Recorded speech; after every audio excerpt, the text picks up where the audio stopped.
vai ficar no endereço que a gente passa para vocês, para compartilhar. Perfeito. Boa noite a todos. Meu nome é Danilo Souza. Eu tenho 30 anos, sou engenheiro mecânico de formação, formei na UFRJ e hoje eu trabalho em uma das transportadoras de gás natural do país. Eu vou falar um pouco sobre esse setor de transporte e é um prazer enorme estar aqui com vocês. Quando eu estava na faculdade, eu também participava muito desses eventos e hoje meu objetivo aqui na Young Pipeline Professionals, a YPP, eu sou hoje vice-presidente dessa instituição, que é uma associação sem fins lucrativos, é justamente fomentar um pouco desse conhecimento, conectar a indústria com a sala de aula, e a gente faz isso através de algumas palestras e visitas técnicas, e espero que gostem. Marcos, fica à vontade. Faltou... Qual área que você trabalha, Danilo? Boa. Eu trabalho hoje...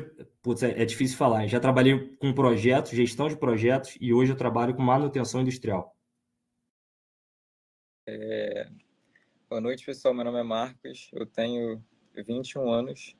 Hoje eu estou trabalhando na Transportadora Associada de Gás, que é uma outra transportadora de gás do Brasil, diferente da que o Danilo trabalha. Eu estou nesse setor há 2 anos e meio. Meu primeiro trabalho foi na TAG e desde então eu estou nessa área. Hoje eu estou como trainee, faço engenharia de controle de automação no Cefet, estou me formando nesse período agora. E eu trabalho direto no setor de operação. O nome do setor é Engenharia de Operação e Logística, e eu fico ali dando suporte operacional para a sala de controle. Boa noite, pessoal, tudo bem? Boa noite. Sim, eu precisei usar dois dispositivos para conseguir fazer e-mail funcionar. Desculpa aí, pessoal, eu não sei o que aconteceu de ontem para hoje. O microfone do computador, não sei o que está acontecendo, está tudo funcionando, parece que está tudo bem aqui, mas não sai nenhum som, então eu queria pedir desculpa, tá, de antemão ao Danilo e ao Marcos, mas agradecer bastante a presença de vocês e para a gente não perder muito tempo, né?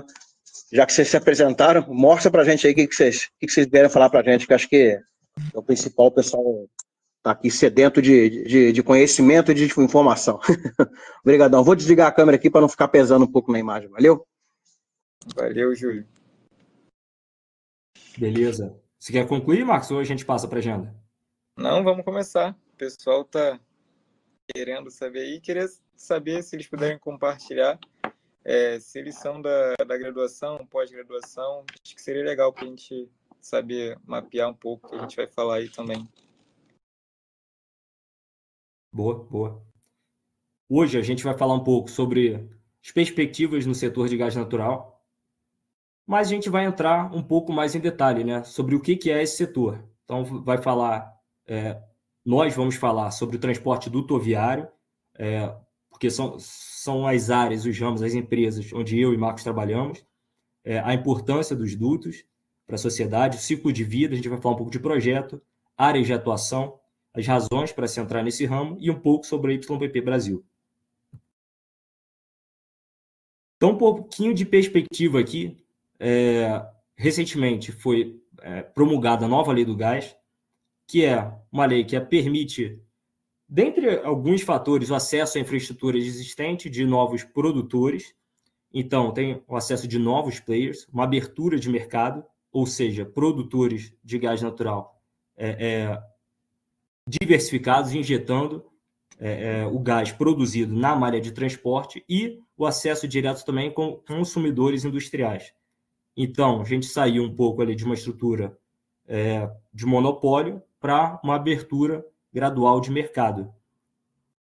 Com isso, além disso, né, melhor dizendo, a gente tem uma previsão de crescimento da oferta até 2032, algumas projeções da Firjan, e isso já é sentido na prática. A gente já sabe que tem infraestrutura sendo construída, por exemplo, o Rota 3, escoamento de gás da Bacia de Campos para o Gás Lube, dentre outros, e a gente também já percebe, a gente que trabalha nesse ramo, uma alteração logística do gás. Então, há uma previsão de redução da produção boliviana e outros campos nacionais maduros. E o que isso tudo implica? alteração logística do gás.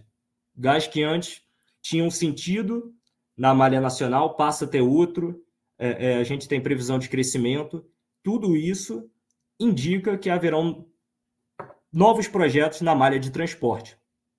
Marcos, quer complementar com alguma coisa? Você tem bons pontos também para falar, né? Quando a gente pensa em novos projetos na área de transporte, a gente pode acompanhar muito pelas pesquisas da EPE, a Empresa de Pesquisa Energética. Eles, de 2 em 2 anos, se eu não me engano, divulgam o PIG, o Plano Integrado de Gasodutos, e nele a gente consegue ver algumas perspectivas muito boas de crescimento de infraestrutura para os próximos anos. Então, vai total de acordo aí com o que o Danilo falou, o que deixa o mercado mais aquecido e gera mais oportunidades aí para quem está na graduação, para quem está buscando a entrada nesse mercado, né? A gente sai de um sistema de concurso ou terceirização para um sistema com diversas vagas em diversas empresas diferentes, todas atuando no setor. Exato. Então a gente entra um pouquinho na nossa área aqui. Bom, o que é um duto? A gente não está falando aqui de instalação predial, de cano, não, a gente está falando de duto de transporte. Altas pressões, altas vazões. Então, desde que o mundo é mundo, que a sociedade civilizada existe, já é um meio que se observa que tem uma certa eficiência de transporte, né? Então, a malha de transporte ela existe ao longo de todo o mundo. E qual é a importância para a sociedade? Geração de energia elétrica, então a gente tem a conexão direta de termoelétricas movidas a gás natural, o escoamento da produção de petróleo, e aí a gente está falando não só de gasoduto, onde eu e o Marcos trabalhamos, mas de oleodutos também, suprimento e escoamento de produtos para refinarias e petroquímicas. Quando você tem altos volumes, altas vazões, é mais rentável fazer isso por meio de dutos do que pelo transporte rodoviário. Abastecimento de companhias distribuidoras de gás natural. A gente distribui aqui no Rio de Janeiro, por exemplo, aqui não, porque eu não estou no Rio, mas onde a UERJ está, a Naturgy, por exemplo. Movimentação de indústrias, veículos, aviões, etc. E a gente tem alta confiabilidade, operação contínua, independente de tempo, altamente automatizada, a gente vai falar um pouquinho disso. Alta economia no transporte, ela é mais barata que o transporte ferroviário e bem mais barato que o transporte rodoviário. Obviamente, isso varia de acordo com a vazão, o volume que você transporta, mas altos volumes e altas vazões é sempre mais eficiente. Baixo consumo de energia e baixo impacto ambiental. Tudo fica enterrado e raramente apresenta problema. Essa parte de baixo consumo de energia, tem até um slide que eu coloquei a frase aí. Quando a gente fala em consumo de energia, a gente pensa em eficiência e a gente consegue pensar aí que quando a gente tem que mover um caminhão ou mover um trem para transportar combustível, a gente tem que fazer esse veículo se locomover para conseguir levar o fluido de um ponto a outro. E no caso do duto, não. Então, a gente, de fato, consegue fazendo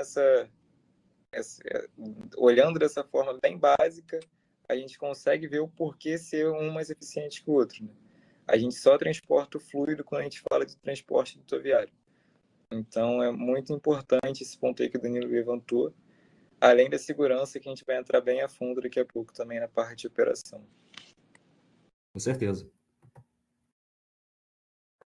E aí, quais são os tipos de negócios relacionados à atividade dutoviária? A gente tem desde a produção, as empresas que vocês conhecem, offshore ou onshore, ou seja, produção em mar ou em terra. Com isso, a gente tem dutos de escoamento. Esse produto, seja o gás ou o óleo, ele vai ser escoado para uma unidade de processamento ou refinaria, respectivamente. Ou isso pode ser navio também.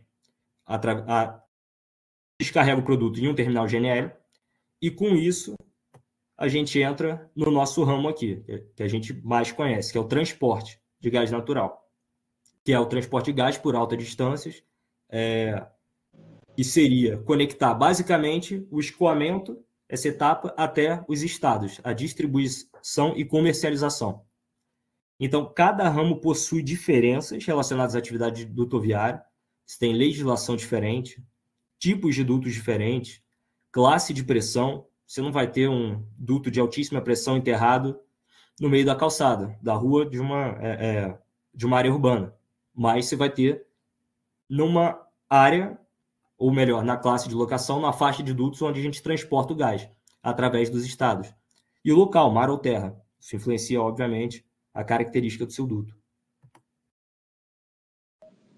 E hoje, qual é a malha de gasodutos de transporte no Brasil? A gente tem essas 3 maiores empresas, a TAG transportando Norte e Nordeste. A gente tem a NTS, que é onde eu trabalho, transportando nessa região do Sudeste. E tem a TBG conectando a Bolívia até São Paulo e depois descendo até o Rio Grande do Sul. Hoje a gente tem uma malha de aproximadamente 9.4 mil quilômetros de dutos, mas comparando com outros países a gente vê o potencial, ou melhor, a correlação entre desenvolvimento do país e a malha instalada, né? E é uma diferença realmente absurda quando a gente analisa os Estados Unidos com 480 mil quilômetros. E quando a gente fala de transporte, a gente fala de um negócio altamente regulado.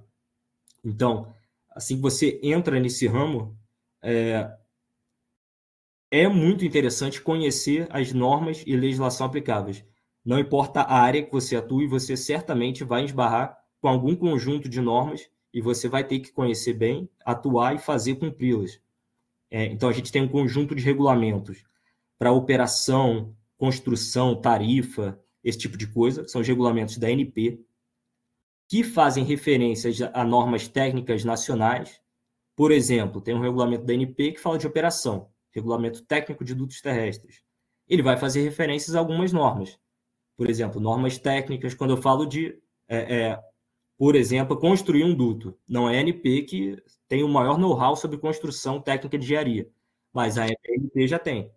E a ANP, quando trata de vamos dizer, de um tipo de know-how muito estabelecido no mundo, por exemplo, atividade dutoviária, isso é praticado no mundo inteiro, certamente tem normas internacionais, ou seja, tem API, ASME, então todos esses tipos de normas, eles estão bem conectados.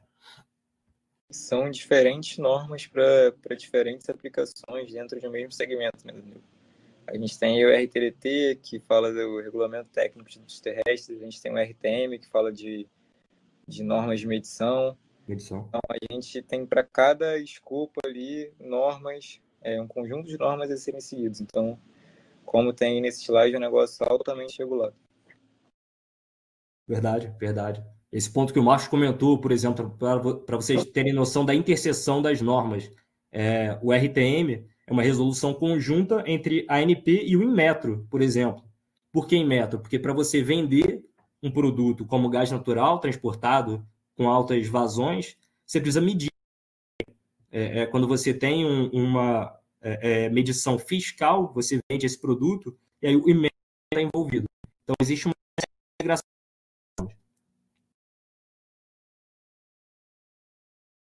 E aí, quais são as principais instalações necessárias para o transporte de gás natural? Lembrando daquela fronteira que a gente delimitou ali, da parte terrestre. O duto, ou melhor, o gás, ele sofre perda de carga ao longo de altas distâncias. Então, é necessário recomprimir em pontos determinados. Então, cada transportadora possui estações de compressão, e aí você precisa de grandes equipamentos aqui, por exemplo, um turbocompressor, uma turbina que vocês estão vendo aqui, uma turbina aberta, para comprimir esse gás. E a gente também tem algumas instalações acessórias que parece, vamos dizer, para quem não conhece a fundo, parece bobeira, mas só para você entregar o gás para uma cidade, por exemplo, você precisa abaixar a pressão. E só de abaixar a pressão, você já tem uma queda abrupta de temperatura. Então, como é que você controla esse processo? Então, só para entregar o gás, você já tem uma instalação que já demanda ali uma certa operação, uma certa complexidade, uma certa manutenção. Então, para entregar o gás, abaixa muito a temperatura, você precisa de um aquecedor.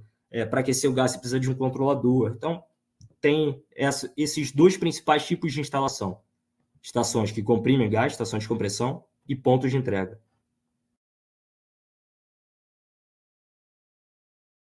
E aí um pouco dos conceitos de projeto, o ciclo de vida de um duto. Quando a gente fala de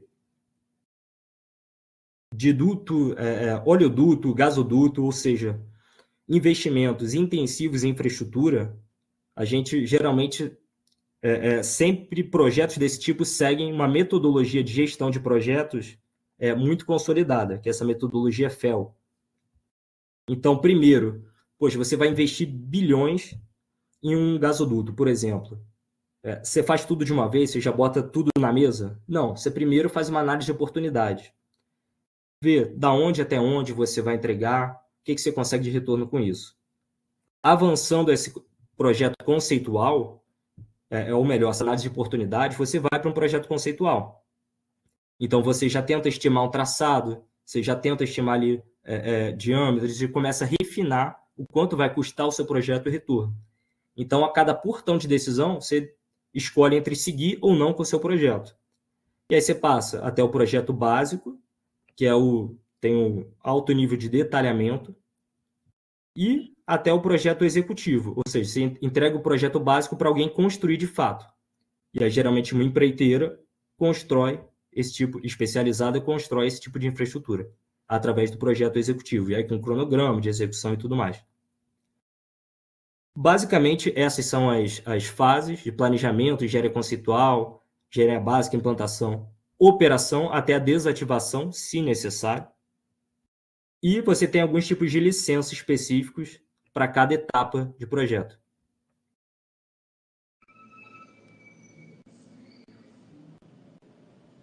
E aqui só contextualizando um pouco, né? Aquela análise de oportunidade que a gente tinha comentado, é uma simulação termohidráulica. Então, essa é uma área de conhecimento das transportadoras. Você precisa conhecer um pouco sobre material e fabricação, equipamentos e acessórios, e projetos complementares também.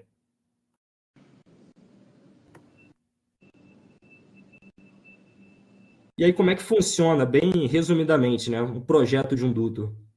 Você precisa fazer abertura de pista. Então, geralmente, você vai para uma área rural, faz a abertura dessa pista, você limpa o terreno, faz a abertura da vala, faz a distribuição dos tubos em loco, faz o curvamento quando necessário, em algum local de curva. Depois se realiza a soldagem e revestimento de campo, e depois o abaixamento. Abaixamento, cobertura e o teste hidrostático. Ou seja, o objetivo no final de tudo é entregar o duto basicamente sem impacto operacional ali na região onde foi escavado. Tudo que você escavou, você bota de novo e deixa o duto enterrado. E aqui só um pouquinho das imagens, para dar um pouco mais de feeling, né, sobre como funciona isso.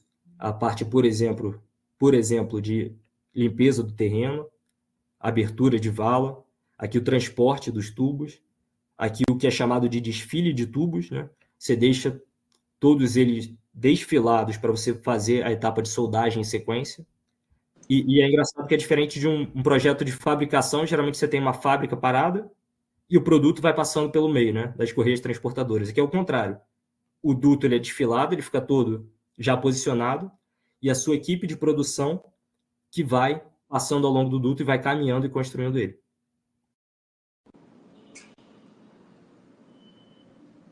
E depois que você tem o duto de fato construído, você tem condicionamento, pré-operação e partida.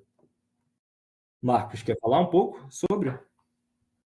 E aí, a partir desse momento, a gente já entra numa parte da operação do gasoduto em si, né? A gente sai do projeto, a gente sai da construção e montagem e entra para a parte de operação. E aí, para a gente conseguir entrar nessa parte de operação, como o Danilo falou, a gente tem que seguir um conjunto de normas até para testar o que foi construído, para testar o que foi montado e, de fato, ter aprovação de operação.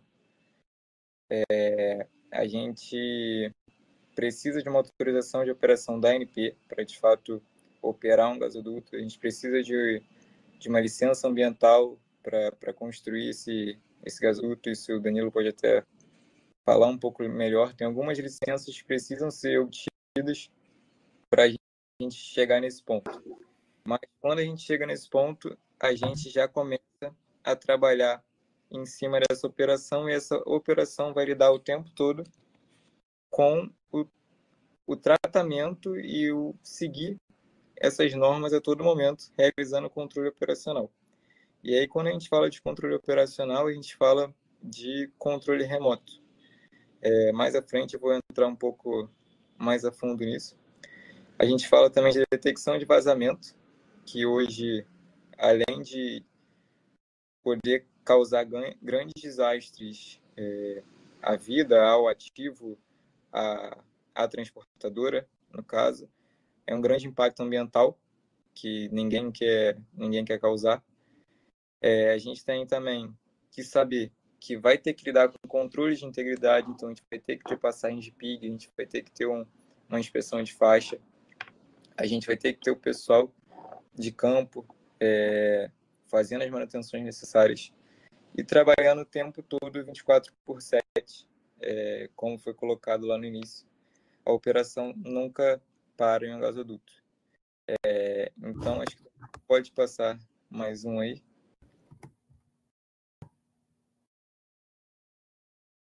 E eu queria entrar um pouco no histórico da operação de dutos no geral.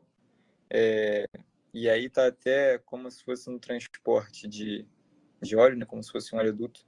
Mas a gente pode considerar como se fosse um gasoduto. No início, a gente tinha uma operação local de cada terminal, ou seja, o terminal A olhava para o processo do terminal A e o terminal B olhava para o processo do terminal B. Então, quando a gente precisava de um transporte entre o terminal A e o terminal B, basicamente o que acontecia era o terminal A ver o seu produto saindo aí do seu terminal e se comunicar com o terminal B em uma janela específica de tempo, por telefone, por rádio ou por qualquer outro meio de comunicação que se tinha, e esperar a confirmação desse terminal que recebeu o produto. Isso demorava um tempo, essa confirmação, demorava um tempo essa comunicação, e ali você tinha possíveis problemas a acontecer.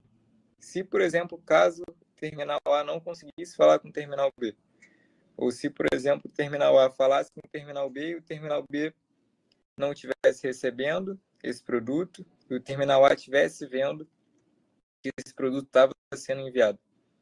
O que está acontecendo ali no meio do caminho, você acaba não tendo a visão, já que cada um só está vendo o seu processo. Então, quais riscos vocês conseguem identificar com isso? A gente pode ter possíveis vazamentos no meio do caminho, a gente pode ter possíveis outros problemas no transporte desse produto, no transporte desse gás, por exemplo. Mas essa operação evoluiu e hoje, pode passar aí. Beleza.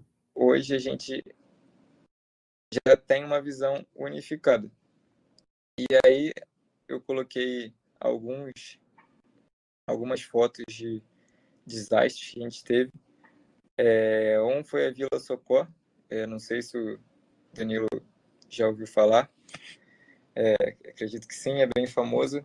Nesse caso, a gente tinha essa operação onde não era um sistema integrado, não era uma visão unificada.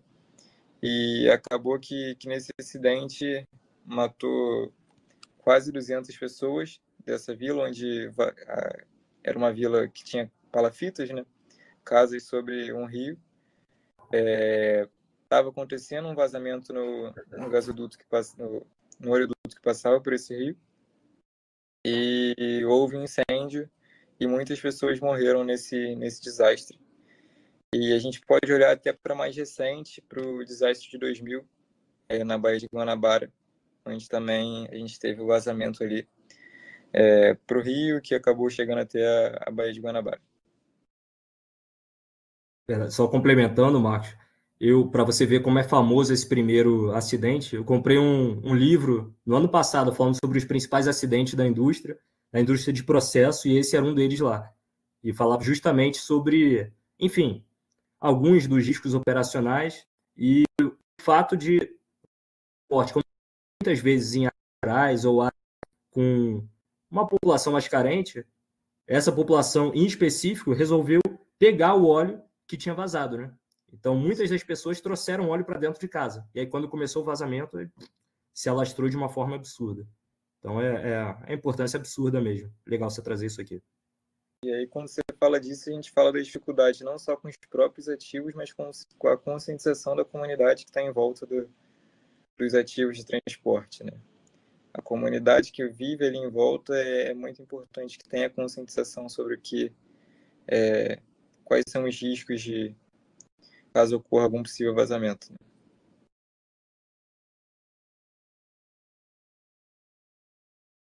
Mas,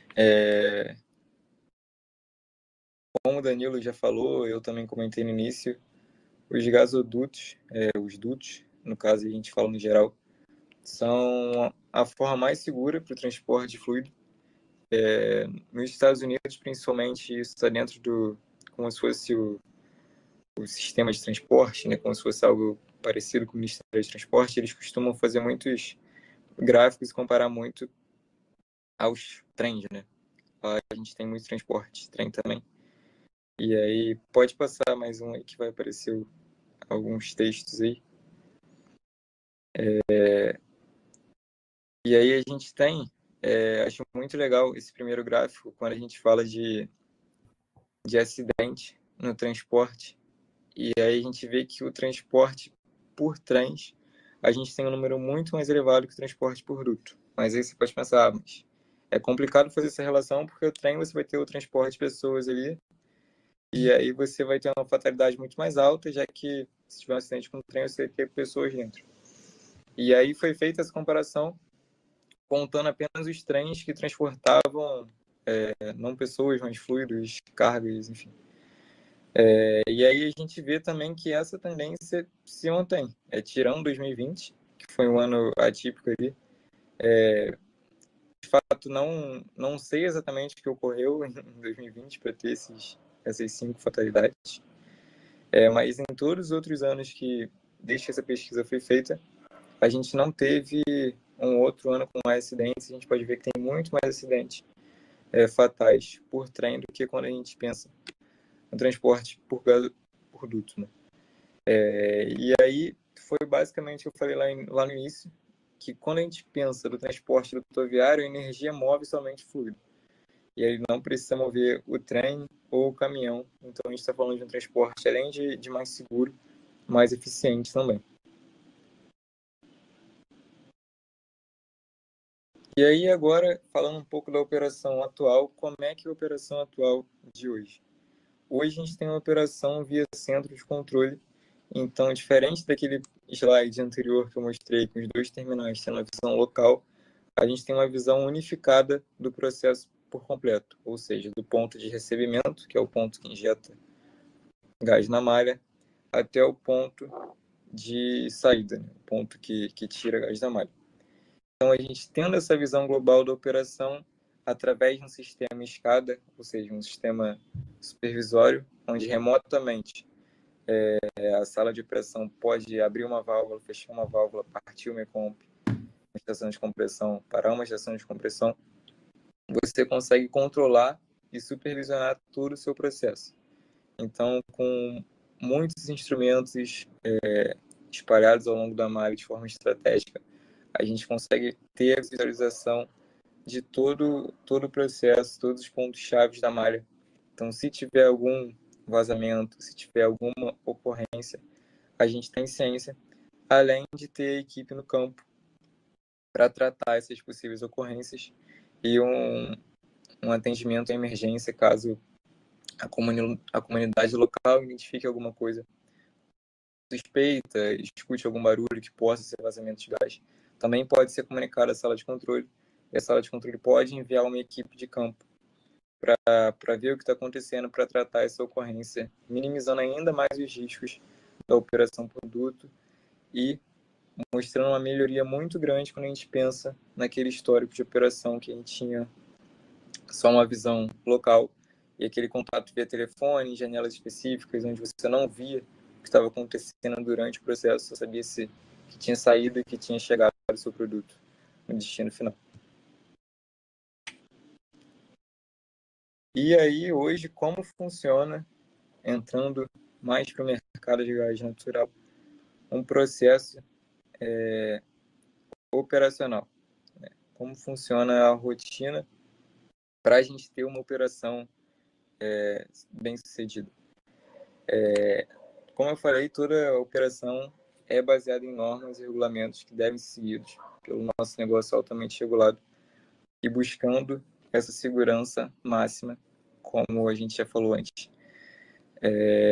Eu acho que segurança em todas as empresas do setor hoje tem sido assim, é o objetivo principal das empresas.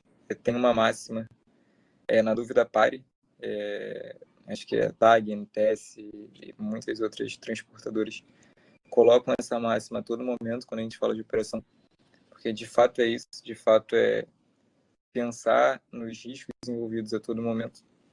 E aí, como a gente traz isso para a rotina para conseguir ter uma operação bem sucedida e para atender o mercado? Primeiro, a gente tem que pensar que a operação de um dia, ou seja, a operação de hoje, ela envolve, na verdade, 3 dias. A operação de hoje, na verdade, ela começou ontem e vai acabar só amanhã. Então, é um pouco complexo, mas eu vou tentar explicar isso conforme os tópicos ali. No D-1, ou seja, ontem, a gente começa o processo de programação. Ou seja, é nesse momento que parte de uma área mais comercial, eles recebem o quanto cada cliente quer colocar ou retirar da sua malha de transporte. E a partir desse momento, você tem uma base de dados, vamos dizer assim, e você tem o quanto cada ponto de recebimento vai injetar na sua malha e o quanto cada ponto de consumo vai retirar da sua malha. E a área comercial vai realizar esse processo, vai montar essa base de dados conforme o que vários clientes vão enviar para eles, e eles vão fazer uma análise comercial disso. Então, vão colocar conforme contrato, conforme mínimo e máximo que cada ponto pode injetar ou retirar, vão colocar conforme outras coisas que são realizadas numa ótica comercial. Eles vão fazer essa avaliação e vão passar isso para uma equipe que vai fazer uma análise física. Essa análise física, ela ocorre depois dessa análise comercial e o intuito é saber se essa base de dados, essa intenção, essa requisição que chegou comercialmente é possível de ser realizada fisicamente, ou seja, seus ativos, sua malha comporta, sua malha torna viável essa requisição. Então, nesse planejamento, vão ser realizadas simulações termohidráulicas para dizer se é possível essa requisição ou não. Nesse momento, você pode ter um retorno para os clientes, dizendo se sua requisição é possível de ser realizada ou não. Caso não, aí acho que entra no âmbito de cada transportadora, tem sua ação ali para lidar com isso. Caso sim, essa equipe ela vai realizar um planejamento operacional para o dia de operação, para o dia seguinte.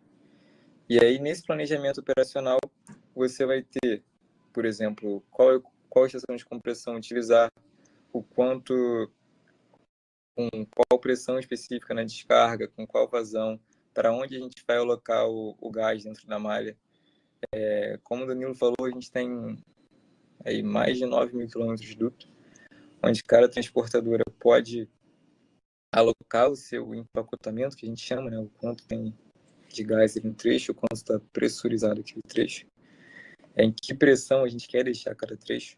Então, tudo isso é pensado na fase de planejamento operacional.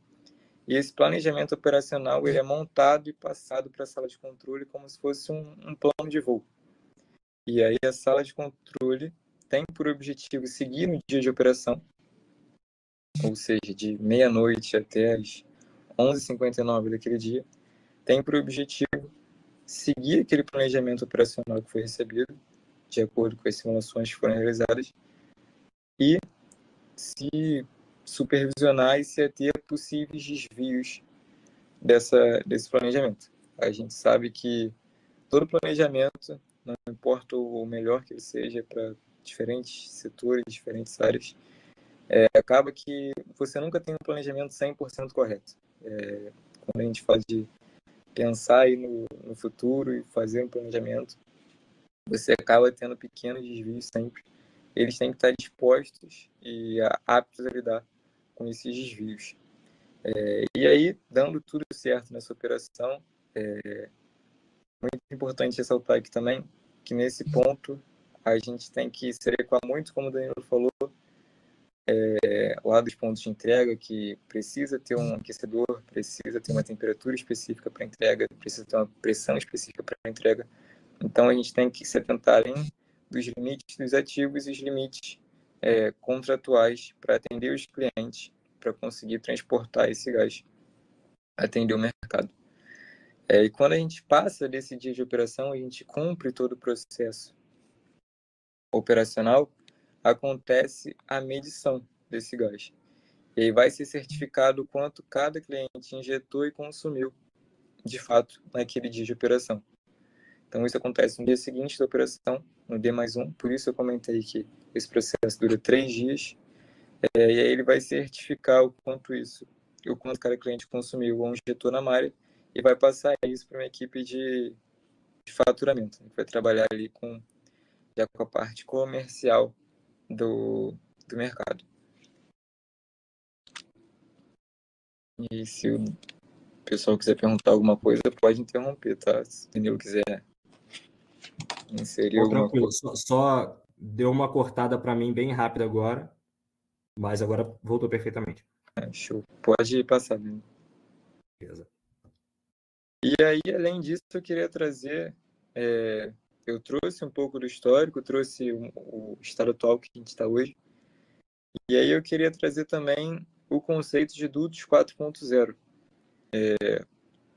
A gente está passando por uma transformação digital na indústria, isso na indústria como um todo, não só na indústria de dutos, e que tem afetado o transporte de gás também, não só no Brasil, como no mundo todo.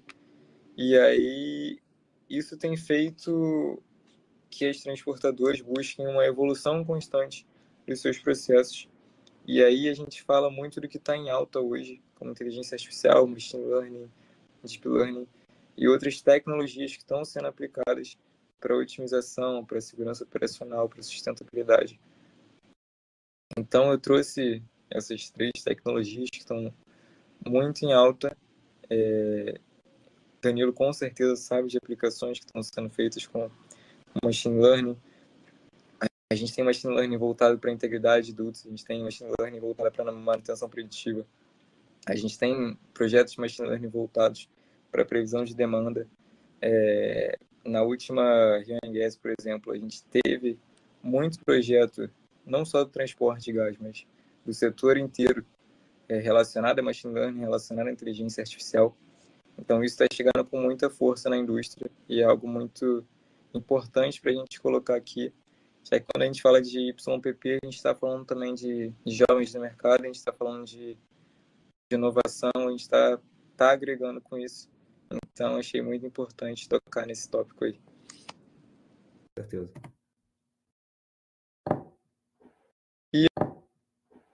E aí, entrar um pouco agora para a área de atuação dentro da indústria de dutos. Então, além de tudo que a gente falou aí de operação, automação, agora a gente pode pensar até em cientistas de dados, talvez, acredito que não esteja muito no mercado, mas que vai começar a ter o pessoal que trabalha nessa área. A gente fala também de manutenção industrial, manutenção de faixa, de técnicos de automação, de técnicos em mecânica. Então, é uma área bem ampla, isso pensando só na área operacional. quando a gente vai para as áreas de apoio, como tem RH, jurídico, comercial, segurança, todo mundo pode trabalhar com dutos, não é porque você não é engenheiro que você não pode trabalhar com dutos. Se você faz, por exemplo, relações internacionais, você pode trabalhar com dutos, você pode trabalhar nessas áreas de apoio, desenvolvimento de negócios, estratégia, inovação, TI, tudo isso, não é porque você trabalha com TI que você não trabalha com dutos. Todo mundo está envolvido nesse mercado e, como o Danilo falou lá no início, tudo tem duto. Então, não é porque você não trabalha numa transportadora, você trabalha ali em algo relacionado ao âmbito de mineração, que você não vai trabalhar com duto. A gente tem os dutos de minério também, que é um tópico bem especial.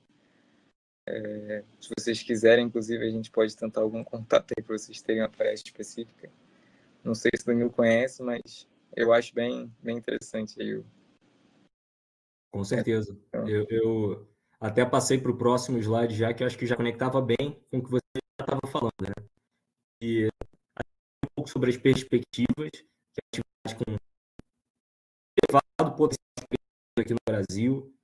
Então, a gente falou um pouco dos projetos, do nosso dia a dia, e o principal, não está limitado apenas a engenheiros, né? Tem tanto todas as áreas de suporte, que no final são essenciais para a empresa, quanto essa questão de novas tecnologias que surgem e demandam novos profissionais.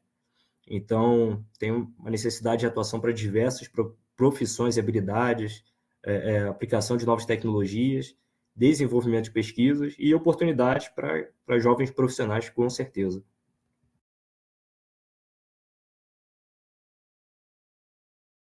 E aí um pouco das razões, né, para entrar nesse ramo, aí vendendo um pouco nosso peixe, se vocês nos permitem, né? É um ambiente multidisciplinar e desafiador, é altamente globalizado. Vocês veem essa primeira foto, por exemplo, de uma palestra no exterior, que frequentemente ocorre a cada 2 anos uma palestra lá fora, onde a gente tem um intercâmbio muito grande de informações. Sempre tem gente das nossas transportadoras indo e voltando, com mais novidades, oportunidades tanto de campo quanto de carpete, muito entre aspas, né? Falando aí sobre os projetos, todas as áreas de suporte, análise de dados. É um mercado em expansão, com alta interação com profissionais sêniores. Então, isso é muito bom para quem está entrando, né, hoje na indústria. Tem cursos de capacitação de alta qualidade e tem a comunidade jovem atuante, né? Então, a gente frequentemente está aqui justamente para fazer essa ponte com vocês.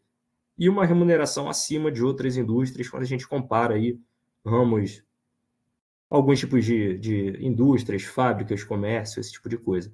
O óleo e gás, frequentemente, está acima.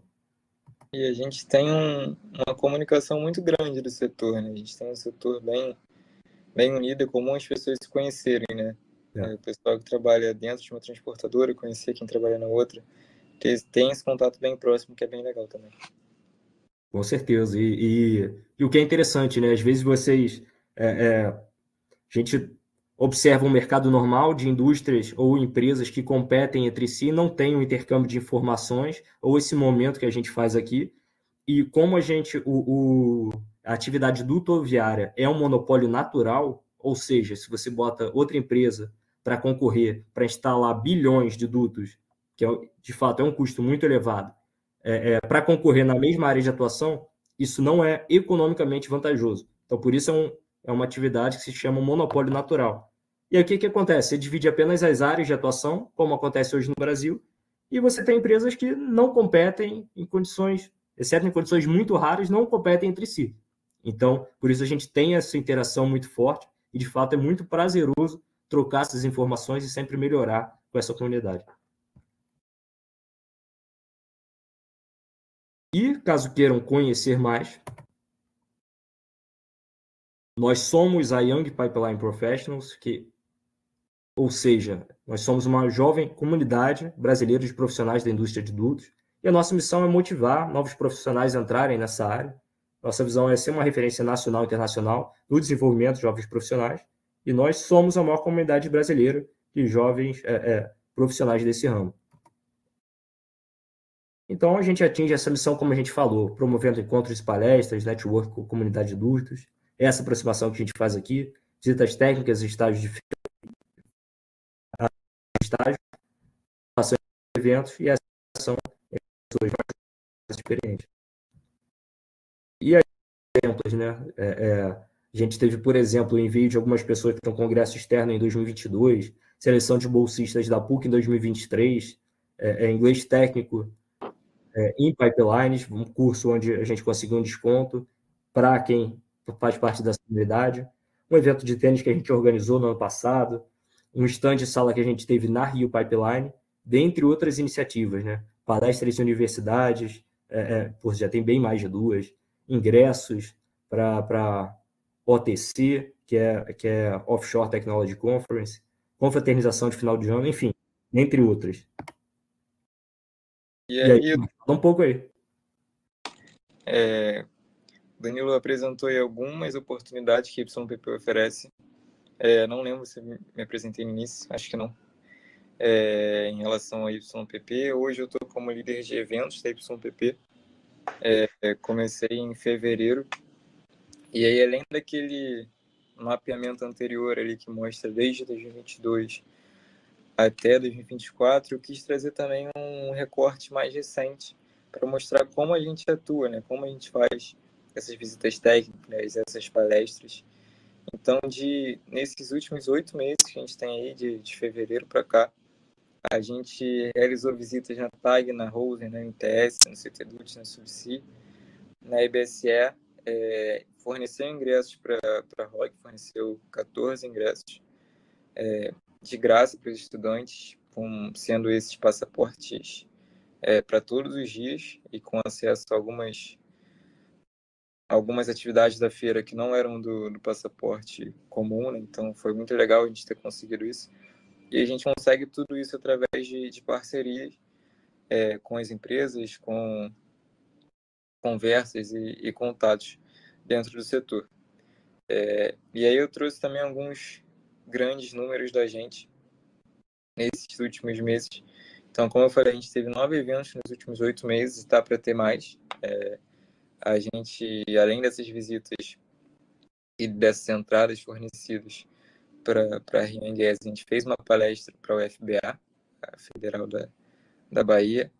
A gente está com palestra marcada na S-Petro da FRJ. A gente conseguiu estar com palestra marcada aqui com vocês também. A gente conseguiu fechar a parceria com a SPE-UFRJ e com a SPE-UERJ, que a gente está conseguindo essa aproximação maior com as faculdades que a gente vinha tentando. Então, a gente tem feito bastante evento, tem proporcionado bastante oportunidade. Então, só pegando esse recorte de 2024, só pegando o recorte de eventos que a gente tem o controle, a gente teve mais de 250 inscrições para eventos organizados pelo YPP e mais de 100 impactados, né? A gente sabe que quando a gente fala de visita à empresa, é difícil a gente ter, não sei, 50 vagas para visitar a empresa geralmente limita esse número, então a gente acaba tendo que fazer uma seleção ou um sorteio, e aí hoje a gente já tem esse número de 100 participações em eventos, né? Muitas vezes as mesmas pessoas, mas a gente teve 100 participações nesses eventos proporcionados só nesse ano. E só para vocês entenderem, esse movimento justamente renovar um pouco a indústria. Tinha muitos clientes que precisavam de novos profissionais entrando, né, nesse ramo. E aí esse movimento criou-se pelo mundo e no Brasil não foi diferente. Então esse nome chique, Young Pipeline Professionals, não foi a gente que inventou isso. Isso é algo, vamos dizer, um movimento internacional que a gente aplicou aqui também. Então, só para contextualizar um pouco, além da integração internacional, a gente falou dos eventos, essa é mais uma possibilidade aqui também. Gente, eu queria agradecer demais a participação de vocês. Eu espero que tenha agregado ou vá agregar alguma coisa na vida profissional de vocês. E a gente está aberto a dúvidas, questionamentos. Não sei se Marcos tem mais algo a acrescentar. Não, foi ótimo. Eu queria agradecer a oportunidade aí. O Guilherme fez contato comigo. para conseguir essa palestra, conseguir a outra palestra também que a gente tem acertado alguns detalhes aí. E agradecer também a parceria, né, que a gente está fazendo o primeiro evento agora junto com a SPEL ERJ. Então, acredito que o pessoal também aproveitou a visita na Subsea. Encontrei com muita gente da SPEL ERJ lá. Mas queria agradecer a oportunidade e essa parceria.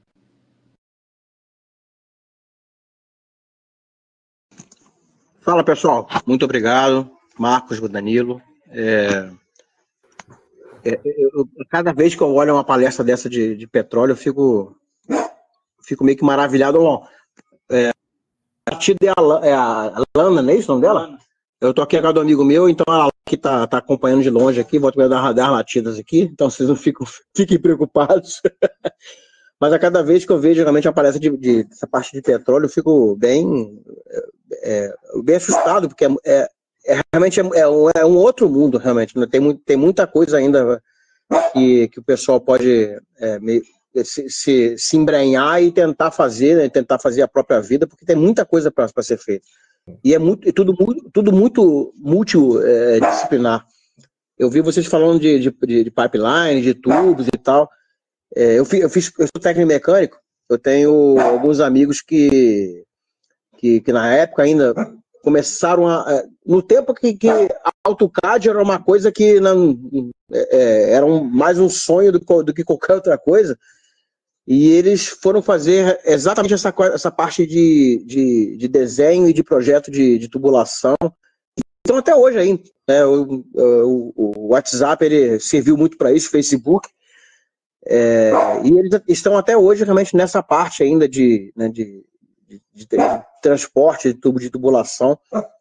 Você vê como é que realmente a coisa não é a moda, né? É realmente dentro da própria área, e fatalmente evoluiu muito, né, dos meus tempos de ensino médio até hoje, né?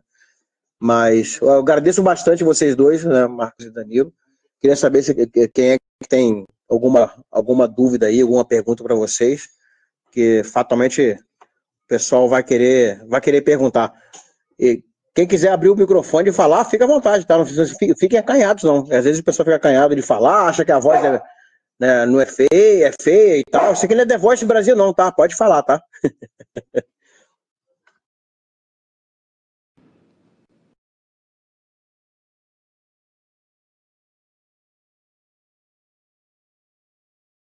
O Gabriel tá aqui digitando.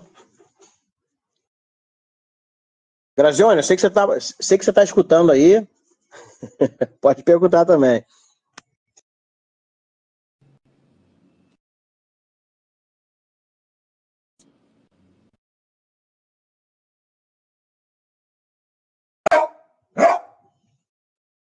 Nossa companheira está aqui. A hora que eu conseguir traduzir o latido, eu até faço a pergunta, mas por enquanto eu não consigo, não. Combinado se falar. Enquanto o pessoal está falando, aproveite só para compartilhar. Nosso LinkedIn é bem fácil de achar. Bota lá Young Pipeline Professionals. Quem puder lá participar, se engajar, ou até só acompanhar um pouco, já é muito bom para a gente também. Deixa eu só comentar com vocês. A gente tem alguns projetos de extensão, né? O que eu sou vinculado é o Espaço Ciência, então, acabando aqui, a gente vai... Vice-coordenador. Me lembraram que eu sou vice-coordenador. Fico falando dos outros, mas eu tô na direção do projeto. A gente vai dar uma limpada aqui limpada que eu falo, essas coisas de início e fim, de tá funcionando, não tá, os áudios e tal, a gente vai colocar no nosso canal do YouTube. E isso vai ficar disponível, então, para alguns alunos e tal. Então é até legal, porque qualquer dúvida que surgir e tal, se a gente puder encaminhar depois as dúvidas em e-mails, mas é realmente fazer a propaganda e fazer criar o incentivo, né, do pessoal a gente correr atrás para saber o que é. Bom, o Gabriel falou alguma coisa aqui, deixa eu tentar ler aqui a pergunta dele. Boa noite, vocês comentaram sobre oportunidade de TI, mas eu gostaria de perguntar sobre o mercado para quem está iniciando. Se existe mercado para quem está saindo da faculdade agora. Bom, eu espero que sim, mas vou deixar vocês responderem. Olha, dentro da indústria, Gabriel, quando a gente pensa em TI, eu vejo muitas aplicações de TI dentro da indústria de transporte de gás. Primeiro, quando a gente fala de segurança, a gente fala também de segurança cibernética, que hoje está muito em alta. Hoje, inclusive, teve uma apresentação em um congresso que falou um pouco sobre o roubo de dados, sequestro de dados de uma empresa de transporte de fluido, que gerou um prejuízo de milhões ou bilhões para a empresa. Então, a gente tem esse campo aí crescendo de uma forma absurda. A gente tem a questão de TI para operação, né? A gente pode pensar em TI, OT, tecnologia operacional. Então, a gente tem uma variedade muito grande para aplicação de TI dentro da indústria de transporte. E a gente lá no grupo da YPP, a gente compartilha algumas vagas que a gente vê em aberto para estágio ou para engenheiro dentro das transportadoras ou dentro da indústria no geral. Então, a gente vai, no QR Code, você já vai ter o acesso ao site. Você pode se inscrever, se associar por lá. Como a gente falou, é uma instituição sem fim lucrativo, então para se associar você não vai precisar custear nada, e a gente vai colocar você no grupo do WhatsApp, onde a gente manda essas oportunidades. Mas hoje eu vejo um potencial só de crescimento dessa área de TI dentro da indústria. Com certeza. Só complementando, foi ano passado que a gente teve que um hacker acessou também uma infraestrutura de transporte nos Estados Unidos, a Colonial Pipeline, se eu não me engano o nome, né, Marcos? Que parou lá o transporte de óleo por um certo tempo e causou um transtorno enorme na infraestrutura do país. Então, assim, quando episódios desse tipo acontecem, toda a indústria fica alerta, não tem como. Então, se você perguntar hoje para o acionista da NTS, o investidor, qual a principal preocupação do controlador, né, dessas empresas, um dos tópicos vai ser essa, segurança cibernética. E isso a gente vê na prática lá. Eu faço parte do comitê de emergência da empresa, simulado de emergência nesse ponto. Então, eu não conheço a fundo todas as aplicações de TI, né? Mas se eu fosse escolher uma, seria essa para apostar no ramo do rodoviário e no ramo de óleo e gás como um todo. Hoje mesmo eu estava assistindo desculpa, hoje não, ontem, eu assisti uma palestra sobre o pessoal mais da computação e ele alertando a quantidade de bots, né, que a gente pode ter nos nossos equipamentos, que a gente não tem a menor ideia do que está acontecendo. Às vezes está trabalhando, está funcionando o tempo todo, está trocando informações, só que o fluxo é tão pequeno que a gente não consegue perceber. Realmente, essa parte mais de TI e tal, acho que talvez eu sou um pouco mais velho que vocês, a gente tem a menor ideia do que está acontecendo e seria bom a gente começar a se ligar um pouquinho. O Grazioni comentou aqui, né, ele fez uma pergunta aqui, o que vocês indicariam para os estudantes que estão buscando estágio na área como linhas principais de preparação para esse mercado? Quer falar? Comece. Acho que eu posso falar. Primeiro ponto, né? Poxa, ver o que você se interessa de verdade, genuinamente. Se você está aqui nessa palestra, talvez, é bem provável que você se interesse pelo ramo, e óleo e gás com certeza, pela faculdade, né? Pelo curso que você faz. Imagino que a maioria que seja do curso, né? De engenharia de petróleo, da UERJ, certo? Então, mostrar numa entrevista de estágio que você tem esse interesse genuíno, acho que esse é o primeiro ponto, muito importante. Aí, como você mostra? Pela sua formação, pelas palestras que você já participou, se engajando nesses temas. Poxa, começa a seguir a NTS, começa a seguir a TAG, começa a receber alerta, segue o Young Pipeline Professionals, aí você começa a ficar um pouco dentro do ramo, né? Começa a ver um pouco as notícias. E aí, quando você tiver uma oportunidade de estágio, talvez você já vai saber por diferentes canais, porque você já vai estar um pouco imerso no ramo. E quando você participar da entrevista de estágio, você já vai mostrar muito mais maturidade. Você vai mostrar, poxa, eu sei um pouco das notícias e eu sei um pouco do mercado. E eu tenho interesse genuíno que eu participei de algumas atividades. Acho que isso é interessante. E aí, queria só trazer alguns pontos. A gente tem algumas empresas que a gente tem uma relação muito boa, sendo da YPP, que oferecem cursos gratuitos sobre a área. A gente tem a ISC, como o Danilo falou hoje, se a gente está buscando oportunidade, a gente tem que tentar se inserir ali. Então, é mais uma empresa que, se você seguir no LinkedIn, você vai ver essa divulgação de cursos sobre a área. A Rosen também dá alguns cursos sobre a área, tem uma plataforma que oferece esses cursos. Participando das visitas da YPP, você tem contato com pessoas dessas empresas, o que pode acabar ajudando você a ver como essas empresas funcionam, que já ajudam em uma entrevista, em um processo de estágio. Então, participar também de hackathon, talvez, que a gente tem organizado em alguns congressos, algumas feiras, ou não a gente também, a YPP, mas uma outra organização tem organizado com empresas do setor. Então, participar dessas atividades é muito importante para quem está buscando essa oportunidade.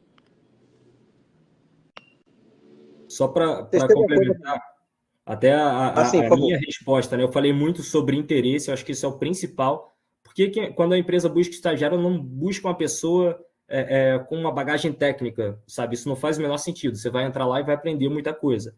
Mas, se for para falar um pouco sobre habilidades técnicas, feijão com arroz é fundamental. Pacote Office, Power BI, é muito bom chegar já preparado, inglês. Então, esse tipo de coisa, eu acho que é muito mais importante do que, sabe, já cair a fundo e aprender muito sobre uma engenharia detalhada, muito específica desse ramo, sabe?